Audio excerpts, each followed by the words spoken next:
Welcome to another episode of the Unleashed and Unstoppable Show. My name is Todd Pierce. And my name's Dean Martin.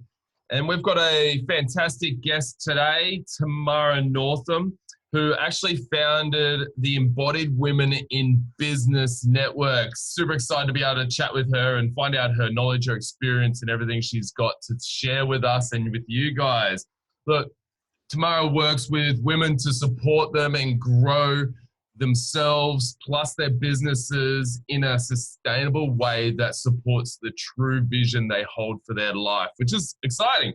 So for her mission is to empower women in business by merging the masculine pillars of business such as strategies, systems, and plannings with the feminine flow of life, which sounds super exciting to me. I don't know about you, but I'm excited for this one. How are you feeling, Tamara? Welcome. Thank you so much. What an introduction. Thank you. I really appreciate that. And I wrote that myself. Absolute honor to be on the show with you guys. I'm really excited for this conversation. I know we'll be delivering some fire for your audience. So bring it on.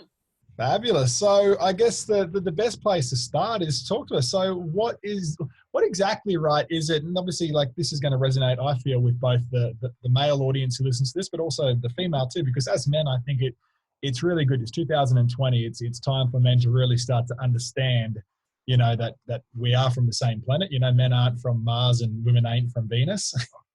So I think men will get a good grasp of what it means to be a woman in business from this podcast, and obviously women as well can get some great insights and understandings on how to really get the most out of business in today's day and age. So how did you end up here right now? Like, what's your journey been to be to this point where you're now so passionate about helping women in business? Yeah.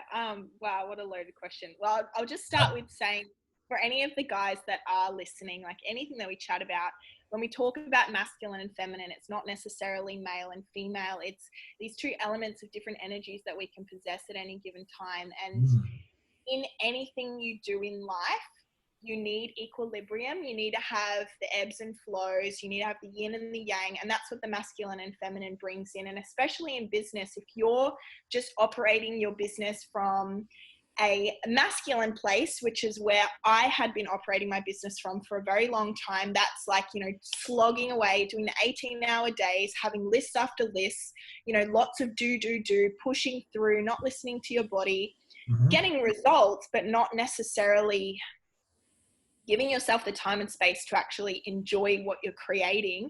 But then you've got the opposite end of the spectrum where the feminine element in business is flow and is, doing things in alignment, but also the feminine is chaotic. So there's no organization, there's no discipline, and you're not going to get very far if you're just embodying one of the two.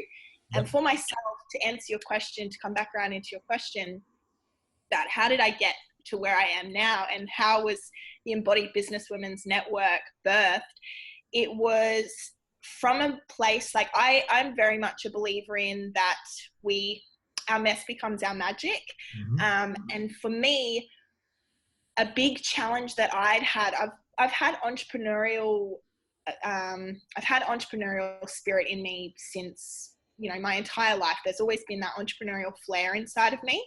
However, I always operated up until very recently in a very masculine way, which meant that I was never enjoying the process. I was never, it would never flowed for me. I would get great results, but it would mean getting great results by sacrificing time with my loved ones or sacrificing things that, sacrificing my health, my bodily, like going to the gym, eating well. That was coming second to getting results in my business. And although I'd get the great results that I wanted, in the past I've ran 3 6-figure businesses, all while being a single mom.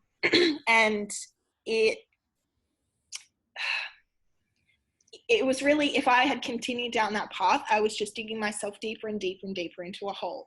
Yes, I was creating this amazing life. I was financially independent. I was, lived life on my own terms. But also there was this underlying need to keep doing things. Yep. And probably about 12 months ago, I had this really big shift. I stepped away from all of my businesses after a few personal things happened in my life, stepped away from my businesses and started from scratch again, and really got to wipe the slate clean and ask myself some really hard questions about, well, what is the actual lifestyle I want to create? Yes, I know I'm always going to be in business. Yes, I know I'm always going to be creating things, but how is that going to reflect upon my life? And how is that going to help me impact the people that I love the most, you know, my friends and my family? I hadn't nurtured any of those relationships. When I had a big breakdown in my life about 12, 18 months ago, I looked around and I didn't really have much of a support network. And I could only take responsibility for that because I'd been so focused on the push and the push and the push in my business that I hadn't taken time to nurture the relationships in my life. And so what did I expect? I looked around and no one was there for me. And it was totally my own doing. And when I asked those hard questions to myself, what do I really want my life to look like? It was, yes, it was the building a business. It was being financially independent. It was being able to work when I want, with who I want, however I want. But also it was being surrounded by people that I love and that loved me. And it was, you know, taking time to go to the beach for a swim every single day, little things like that, that I just totally put in the future when I'm successful, you know, one day down the track. And I think so many people that I work with have, before they come to work with me, they have that same mentality of like, oh, I can enjoy my life when I've hit this milestone. Until then, it's all work, it's no play. Mm-hmm. And yeah, I don't know about you guys, but it's not the way that I enjoy living my life. And it, you know, if we're doing these things to create this amazing lifestyle, but we're not giving ourselves the time to stop and actually enjoy it, what really is the point of it? Correct. And it's also a one-way street to burnout. So when you can't get that in place, and obviously men do obviously suffer this from more because we have more masculine energy normally. So once again, the takeaway I'd give from my male audience is learning to reel in your masculine energy and making time for things that are also important. Because like I definitely do exactly what you just said. Like I'm hyper focused on outcomes and goals, and I will push and push and push. And I have to catch myself because, as you just mentioned, like I can literally go months upon months without speaking to, example, like my mom or my dad, and it doesn't even cross my mind, right? And like if I allowed myself to go down that rabbit hole enough, I wouldn't even like connect with my wife and my son. So it's such a I mean, you laugh, but I'm very serious. Like I'm that hyper focused in respect to achieving results. So that's, I definitely resonate with what you said right there. So what was the big shift? Like, what was the thing that kind of made you start to reevaluate all these things right here for yourself? Well, the thing, I actually was just thinking of this before you even asked the question, so I'm really glad you asked me that. The thing that made me realize what I was doing and made me stop and go, okay, this is not going to work long term. You know, I can keep burying my head in the sand, but it's not going to get me the lifestyle that I envisioned for myself. was, so I've got a young son, he's 2.5 years old. And when I was building my businesses, he was attached to my hip. He'd come with me everywhere. He'd do everything with me, which was great because to the outside world, I get to spend 24/7 with my son. But when I had this big moment of clearing in my life where I stepped away from my businesses and it was just literally all in my life left was just me and my son and a clean slate. I looked back on the first 12 months of his life and I could think of very, very few significant moments with him. Wow. It just makes me get emotional talking about it now. But I looked back and I thought, okay, well, I've been with him 24/7, but I didn't have a bond with him. I barely knew, like I saw all these other mums saying that, like, you know, the kids do this and they have this little habit and this little quirk. And I was like, I wouldn't have a clue because I was with him all the time, but I just wasn't there because my mind was focused on building my business. I was watching him play while replying to some emails, or I was trying to film a content video or something for marketing while he was eating his food by himself over in the corner. So that, I don't know if you've had this one before or not, but where for you do you feel that kind of focus came from? Like for you, where did you take on this idea that this is how you're supposed to be in business? Like I'm talking about the old you, right? Like that very masculine driven, focus outcome driven way of doing things. Where do you reckon that kind of came from? How did you adopt that, do you feel? Fantastic question. I've done a lot of work around this, and the answers that I've come to is that from a very young age, I learnt, it was built into my subconscious that if I excelled, that's how I would get love. So I grew up with a single mum, and my dad wasn't really in the picture much when I was a child. However, he was very smart, was very intellectual, and he was, in his younger days, was a little bit of an entrepreneur as well. And so at a young age, I learned that, okay, if I'm good in school, if I'm school captain, if I join the debating team, if I'm excelling in sports, if I'm doing X, Y, Z, having 2 jobs. I remember being 15 in high school, having 2 jobs. So I was working like 25, 30 hours a week outside of school, as well as all these extracurricular things. And I would always get that pat on the back from people saying, wow, you're amazing. Look at you excelling. Look at you doing all the things. And that was how I learnt to get love, and that's how I felt significant from the people in my life. And it was definitely not useful. I don't believe that there's any good or bad trait that we've picked up in our life, and it was useful to me through my childhood, because that's how I learnt to connect with others around me, and that's how I learnt to build my self-esteem up. But now as an adult, it's my responsibility to take ownership for that pattern that I've developed, because it's not going to serve me moving forward in my life. If I continue to try and just get love and acceptance and significance from people by the things that I do, then I'm going to be separating myself from the people in my life, not really building connection with them, just feeling like I'm a part of something based on what I do, which is false, because that can be taken away from you. Lovely. So where you are right now, in contrast to obviously how you used to be in respect to how you went out and you were basically, and correct me if I'm wrong, but effectively a degree of your self-esteem was linked with your sense of achievement and doing things. How would you contrast that now? How are things different, and how does that kind of manifest in your life now? Not the old thing. How does it manifest now, your new way of seeing things, and how does it have a positive impact?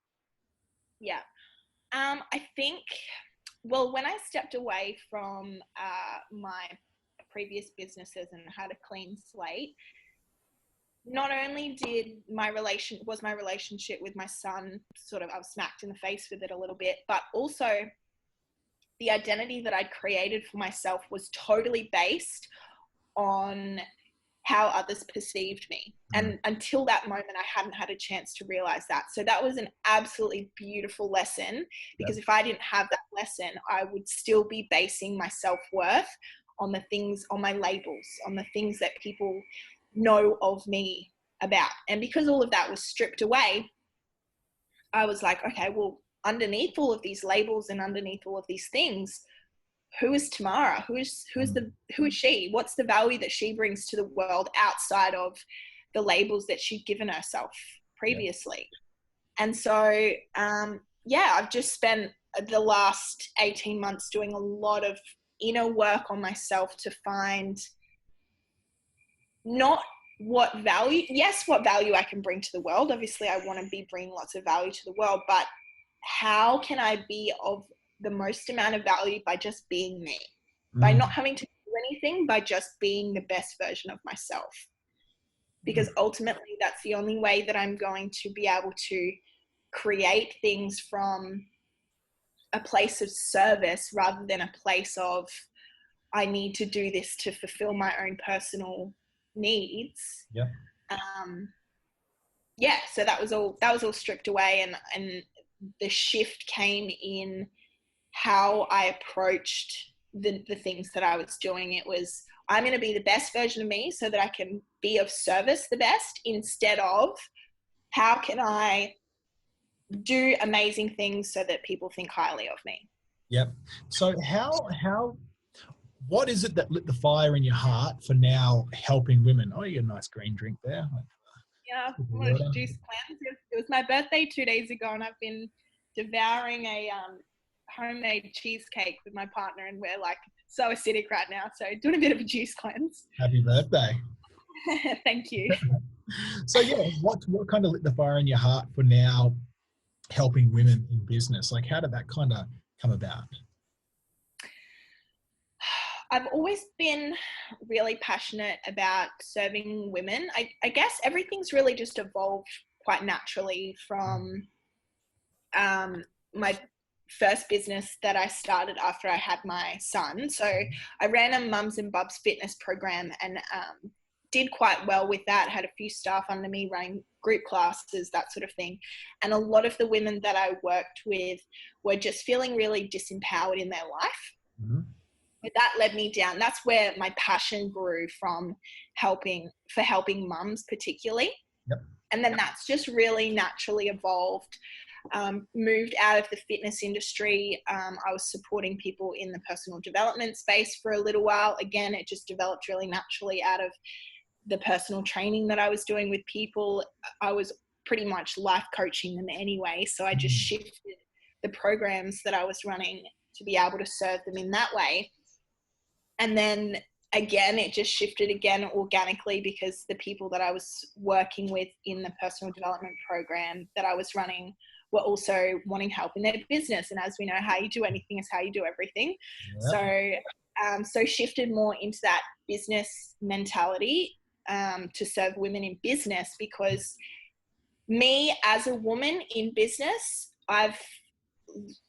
when it comes to strategy and structure, like all of that sort of stuff, I can do that stuff in my sleep. When it comes to all of those masculine pillars, I can do that stuff in my sleep, but it's integrating the masculine and the feminine that I became really passionate about, because I saw all of these women either doing one or the other, trying to be these badass business women, but they're also stay-at-home mums, and they've got this like confusing identity happening.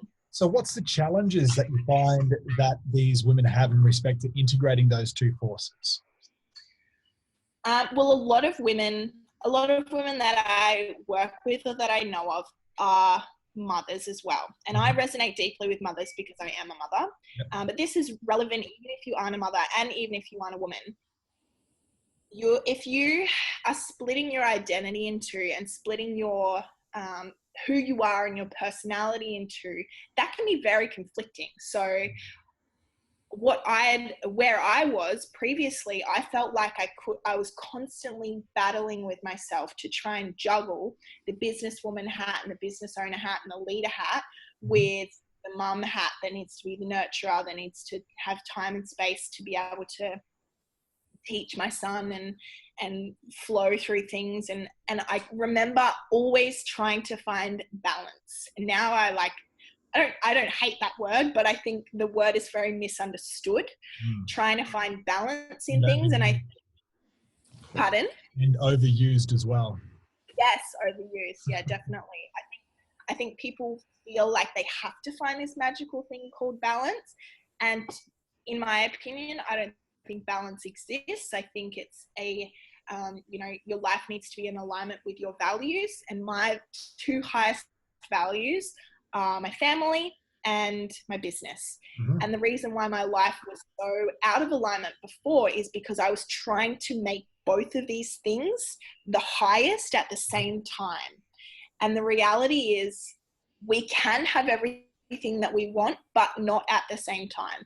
So if we can understand that there are some seasons in our life that are where our business is going to take priority, and then there are going to be other seasons in our life where our family and nurturing those relationships is going to take priority, then we can remove guilt. This is a philosophy that I learned from Demartini. If anyone's heard of Dr. John Demartini, I definitely recommend going and doing his values test so that you can understand your own. It's just a free test that you can do online. Mm-hmm. And the challenge that I saw for people was they were constantly trying to be like, okay, well, I'm a wife, and then I'm a mum, and then I'm a business owner, and then I'm a sister, and I'm a friend, and then I also want to focus on my own health, and I want to go to the gym, and I want to, learn a craft. You're not going to be able to do all of those things at the same time. And when we can let go of that expectation that we need to be these super women or these supermen, then we can stop feeling so much guilt and shame about the things that we're not achieving in our life, and actually give ourselves credit for the amazing things that we are doing. Now you hit on something important there, guilt and shame. Now, obviously, if we look at values, right? If you are a mother, for example, who wants to get into business, and you've got a high value for family, then you literally could feel a sense of guilt and shame in respect to wanting to achieve something for yourself. And like, let's look at a whole family dynamic, shall we? And you can give us your point of view on this. Let's say you've got a dad. This will be a typical instance, I'm assuming as well. I estimate that it would be. So you've got a dad that goes out and he is, for example, producing the income. Yeah. Mum used to work before having a baby, had baby, now decides that, you know what, I'm going to stay at home and look after Bub. Now, as Bub grows, Mum wants to go do something, right? She doesn't want just her identity to only be, I am a mother. And then because she starts to desire wanting to, have a business or work again, you've got that guilt and shame. It's like, well, I'm a bad person because I should be satisfied with just being a mother. So how do we approach that there? How do we remove the shame? How do we remove the guilt? So number one, you can continue to be the amazing mother that you are. And number two, you can feel completely congruent with, starting a business or getting back into the workforce or whatever that kind of is for you. Yeah. Fantastic question. I, one belief that I stand by is that the only time that you will experience guilt is when you're living out of alignment with your own value systems. Mm-hmm. So say, for instance, if my values are family and business, and I have been, for example, the example that I gave before, and I haven't called my mum in a month, then I'm going to start feeling guilty about that because I know that that's a high value of mine and I'm not living in alignment with that. Mm-hmm. And what I think is really important for people to understand is that your values are always shifting. So becoming a new mother, like that is like the most life-changing thing in the entire world, because you go from, you can't possibly value something that you don't have. Yep. So for me, yes, I wanted to be a mother and I was excited for it, but I didn't have a value for it yet because I hadn't experienced it in my own life. Mm-hmm. So my values were still highly business related when I became a mother. Yep. But because I was so absorbed in my business, I didn't see the shift in my values, and it did shift to this equilibrium between business and motherhood, but I was still only doing business stuff because I hadn't acknowledged that my values had changed. Yep. And that's when I took a step back and realized that they had shifted, so I needed to shift my life. So did that create a sense of guilt and shame in you as well? Yeah, I was constantly feeling guilty, like I should be doing something, feeling bad because I'm just, giving my son another nap because mum needs to do a couple of calls, or mum's got a consult, or, play quietly in the corner while mum does a scan with the client. And that guilt started to come up, but because I was so good at doing the things, it was really good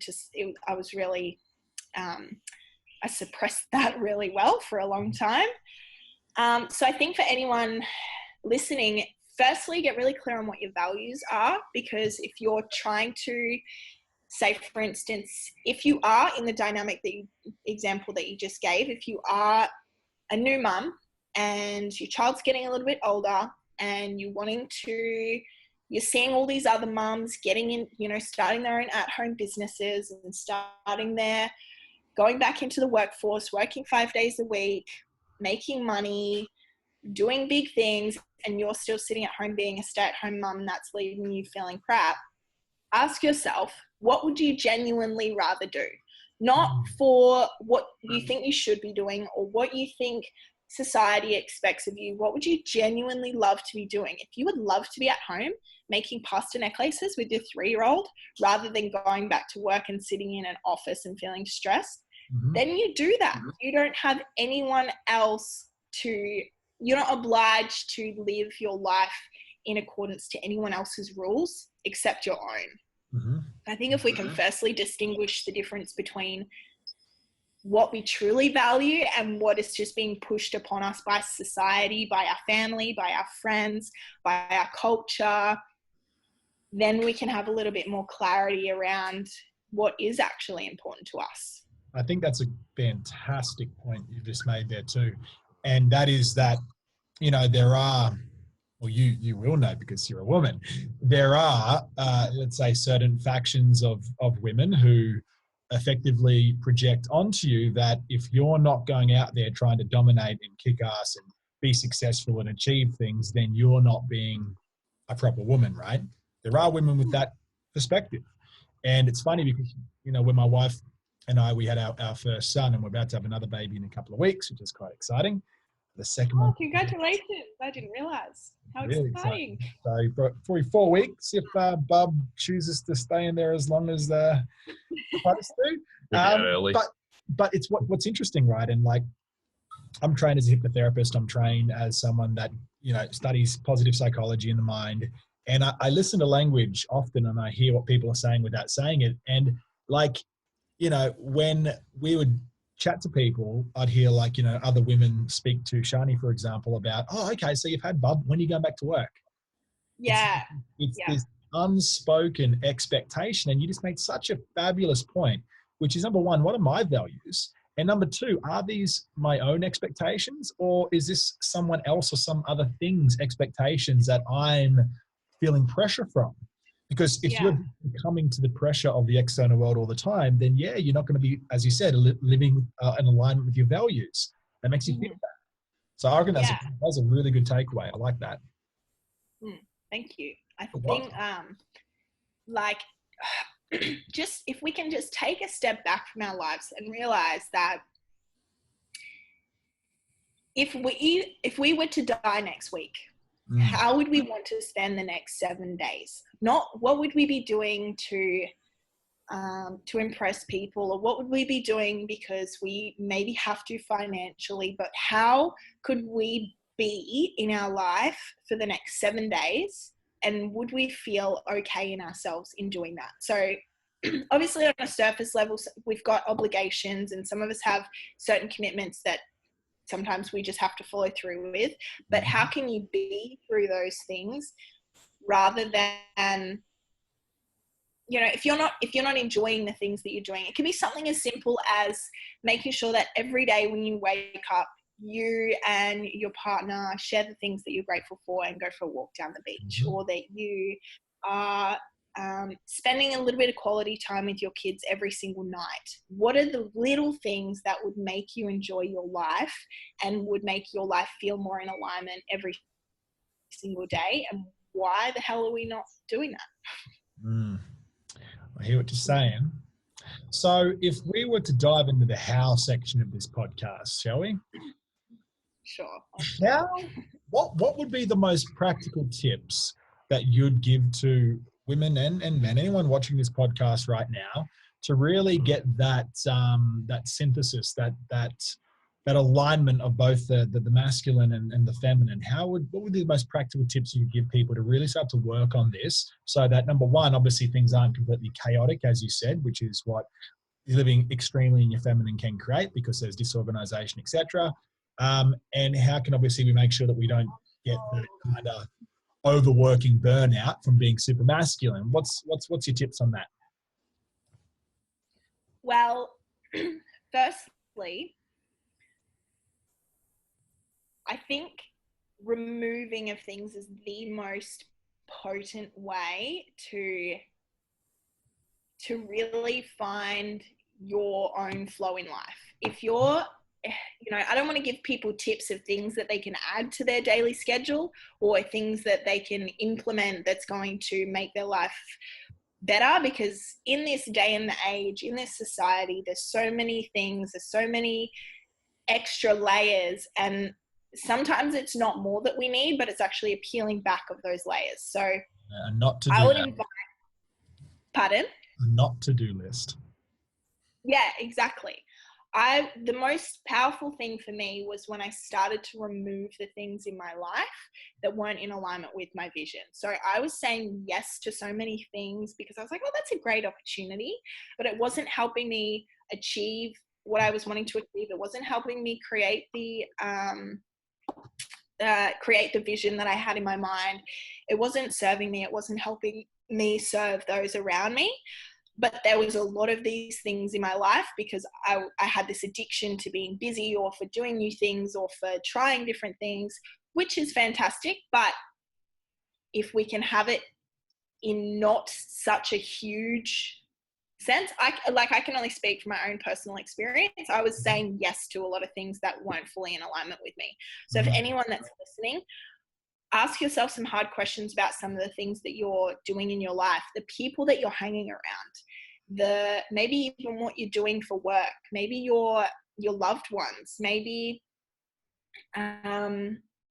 social things that you say yes to, anything at all in your life that is adding to this confusion of who you are and what you're here to do and what you're going to create in your life. Remove it, peel back all those layers so that you can then build from the ground up. Because if you've got this big like mess of noise, how can you possibly figure out what is you and what has been taken on from other people and from other expectations? You can't. It would be impossible. Right. That's it. So if we can clean it back, start to remove some things. Every single conversation you have with someone, ask yourself, is this making me feel good? Is this going to assist? Is this conversation going to assist in my growth? Listening to things, watching things. How is this serving me? Is this alignment with the life? Is this in alignment with the life that I want to create? Yes or no? There's no gray area. It's like you get to just be ruthless in peeling back things that aren't of service to you. Nice. I like it. And again, removing that guilt. Yeah. Yeah, beautiful. I like that. Dino, mate, what questions do you have? It is a good thing. Like, understanding who you are allows you to be more of who you are. But it all comes down to the choices that you make every day. As you said earlier, you say, what are the things if you only got a week to live? I always say, there's no guarantee of waking up tomorrow. So what can you do now? That's the only thing we've got control of. So that's awesome. And it goes both ways too, I guess, for being a mother. Having that pressure to go back to work or to stay at home is both ends of the scales, isn't it? So it's been an awesome chat with some amazing info for anyone, really, even for a guy. Yeah. Sometimes we forget who we are. We get so involved on either end of the scale. And why I was laughing earlier was the fact that Todd, he does get so super focused, and to me, that's our yin and yang. I keep him grounded as much as possible and pull him back, whereas he pulls my focus up. So it balances everything out. But, yeah. In everything in life, you need both of them. It's, if you've got an imbalance, you're going to have some challenges in the thing that you're doing, in absolutely anything, whether you're, training to become an Olympic swimmer, or whether you're raising kids, or whether you're trying to build a business, whatever it is, if you can find that balance between having the structure, having your daily to-do list, having your calendar, being super focused, super goal orientated, and also allowing yourself the flexibility to, if, one day something's just not feeling right for you, being okay with changing and being okay with shifting and constantly like flowing. Imagine yourself in a river. It's not just like a straight road. You're going to flow, you're going to ebb and flow. So allow your life to do that as well. Yeah. Your whole day becomes a lot harder, I feel, if you've got people around you pulling you down constantly, like constantly being negative around you, I don't know, hanging around talking about Netflix and things or maths. The stuff that's not building you up and encouraging you to be better. It's so much harder to go through your day. So, 100%. So I've heard some cool things so far that I want to quickly recap. And you can add obviously anything else you want to it as well. The first thing is making sure that we, number one, understand who we are, right? Understanding our values, understanding what our personal likes, dislikes are. As you said too, being ruthless in the discarding of those things that don't serve us, right? Because, if you look in respect to personality traits, more women do tend to be more agreeable than men, right? And part and parcel of the agreeable personality trait is that you do say yes to more things. You're less likely to have confrontational conversations. And the problem with that, right, is that you can, as you said, find yourself as saying yes to things to appease people, not to rock the boat. And I thought it was so great that you said, I thought it was so great that you said you have to be ruthless in the discarding. I'm putting in my own words there, but you have to be ruthless in your discarding of those things that don't serve you.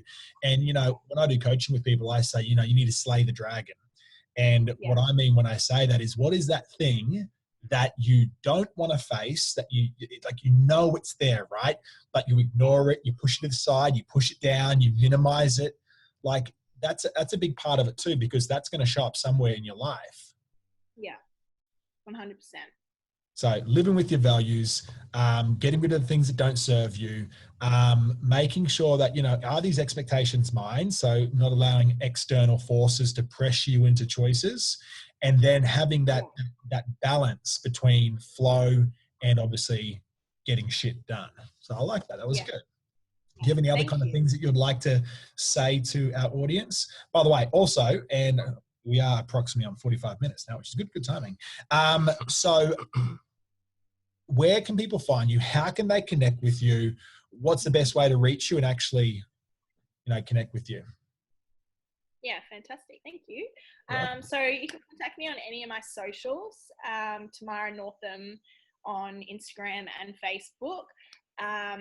I am actually launching an 8-week program in a couple of weeks for people. I'm noticing, it's interesting. I'm going to just speak into what I'm noticing in business at the moment is, I think on average, there's only about 10% of the population that has had their income affected at the moment.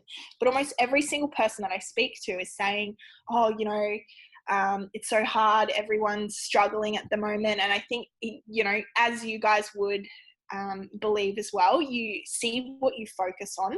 Mm-hmm. So the fact that people are focusing on this lack in society at the moment and all the fear mongering that's going on around, on the news, on social media, everyone's talking about what's happening in the world at the moment. I think it's really important, firstly, for us to remove ourselves from that noise. So I took about 7 days off social media and it was amazing.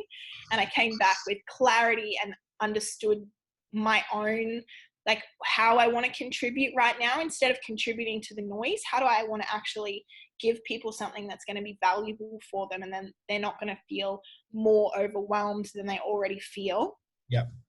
But also because I'm seeing, with this extra time and space that people are giving themselves right now, there is so much creativity happening. So I've created this 8-week program coming up for anyone that's wanting to start a new business from ground up. There's going to be all of the masculine pillars in like a learning style online portal. Plus there's going to be a group coaching element to it as well, so that you're supported in navigating everything that you're going to be shifting through and everything that you're going to be creating and building.